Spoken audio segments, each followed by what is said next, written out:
Race 1 on the Warwick Farm program this afternoon is one of the hardest races of the day. I can genuinely make a case for all 6 runners here. Length away number 2, Upper East Side, just at the double figure odds here. He's won 2 of 4 this preparation, going really well, and he beat Mr. Grumpy last time out, who won well at Taree yesterday. I think that form stacks up okay here. 5 Fituous and 1 Mr. Mosaic come through the same race last time out. Mr. Mosaic won, but Fituous had no luck whatsoever. I think she can turn the tables on that horse here, but they ran really good time in that race.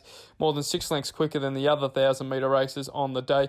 And number 7, sulking here for the Team Hawksyard. First run for the new stable. One at Toowoomba on debut last preparation. Has trialled up well leading into this as well. Can make a case for the other 2 runners as well. Very tricky event, kick off the day, but Upper East Side the value.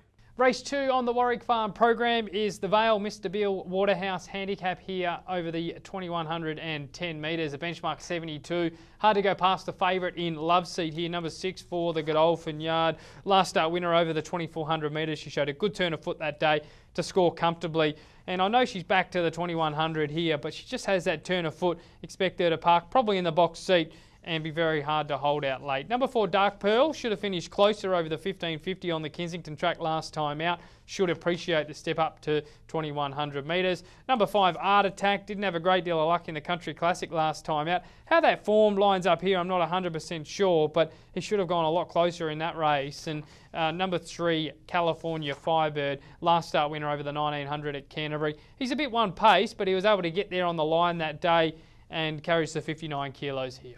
Race 3 at Warwick Farm is up next, and I'm with number 4 Starler here for the Chris Waller Yard. Brenton Abdullah to ride, really taken by her win last time out over the 1550 at Canterbury. And I know it was her first win, but she'd been knocking on the door prior to that with a placing behind 24 Carat and a good second behind Military Magic, who's won since. So I think those form lines stack up well here. She's proven at the distance and expect her to be running on strongly. Number 6, Dorothy of Oz, looks the leader in the race. She'll be terribly hard to run down. I know she's 1200 up to 1600 here. She had a real tough run last time out. She stuck on strongly, and breeding suggests she should get the mile. Number 5, Gone By, a good debut winner. Can go on with the job here. This is tougher though. And number 3, Goldwyn, gets the blinkers on. I don't think he's quite in the class of the first few mentioned, but I've got him 4th pick all the same here. The first leg of the quaddie is up next at Warwick Farm. It's for the 3-year-olds here, a maiden over the 1300 metres, and quite a competitive race here. Like the way number 5, Miss Shaw Shot, has been trialling up for the Snowden Yard. Looks to have taken a good improvement this time in. I know she was beaten in 2 runs last preparation, but I just like the way she's been going about it. She gets a good run on speed here, and happy to have her on top. Of number 4, Tracy May, she has the A-grade form lines from last preparation. 3rd behind Libertini and California Zimbo. Reads really well for a race like this. The concern is she's still overdoing it a touch, so she needs to relax in the run. Number 9, Lady Herbert, comes through a really strong race fresh.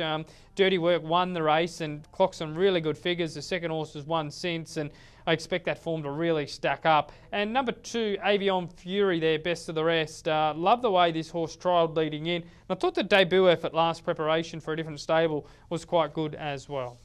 Race 5 on the Warwick Farm program is a benchmark 70 here for the fillies and mares over the 1100 metres, and we get to see the return of Zanaya, this exciting horse for the Chris Lees Yard. 4-year-old Zoostar mare was 2 for 2 last preparation. There are only 2 runs in Australia. She bolted in at Taree and Scone. Steps up to the 1100 now, but expect her to go forward and be very hard to run down here. Loved her trials leading in. 6 Super Long Leg does look the danger. She's 2 from 2. Loved her late splits there when winning at Hawkesbury over 1100 metres. Does she want furthers? A little query, but expecting her to be rocketing home at the finish. Number 4, Sophiella, didn't have a lot of luck in Saturday grade last time out. Should appreciate the drop back to this sort of grade, although bumps into a nice enough horse in Zanaya. And number 2, Eva Lee, best of the rest. A bit disappointing in Saturday grade last time out, but did put 2 wins together on the trot in fair figures prior to that. Race 6 on the Warwick Farm program is up next. I'm with number 13, Ondo Passer here, my roughie of the day, really taken by her last start effort at Newcastle, where she clocked the quickest last 600 and last 200 metre splits of the race. She just got a long way back that day. I'm just hoping she can settle a pair or 2 closer here, and if she can do that and produce that same sprint, she should be somewhere in the finish. Number 11, 24 Carat, the clear horse to beat. Won last time out in maiden grade, defeating the likes of Starla, who has come out and won since. Number 5, Shadowflight, I thought could run well. He was pretty good first up in Saturday grade. he got back and found the line well, and his second up form's pretty good. And number 2, Hit the Target, a last start highway winner. This is tougher, of course, but I like the way he went about it that day. He was up sharply in trip as well. Should strip fitter and gets a good run on speed here. The last race of the day is just minutes away at Warwick Farm, and I'm with number 2, Embracer. I made him the best bet of the day here. I know he faces Petronius and Excellent Proposal, who are nice enough horses, but I expect him to jump straight to the front here, lead them by a couple around the turn, put a nice little gap on them, and be very hard to run down. Loved his trial coming in. He does look terribly hard to beat. Number 10, Petronius, the Danger. This horse has trialled up really well coming into this, won a maiden last time in, and has always shown plenty of ability. Expecting to land outside Embracer and keep the favourite honest. Number 6, Excellent Proposal, will be running on strongly at the finish. It's just whether the 1100's a little bit sharp for him, but looks a nice kick-off point for his preparation. And number 9, Sky Ray, Nash Rawilla jumps aboard here. A nice enough effort last time out. He seems to have come back well this preparation.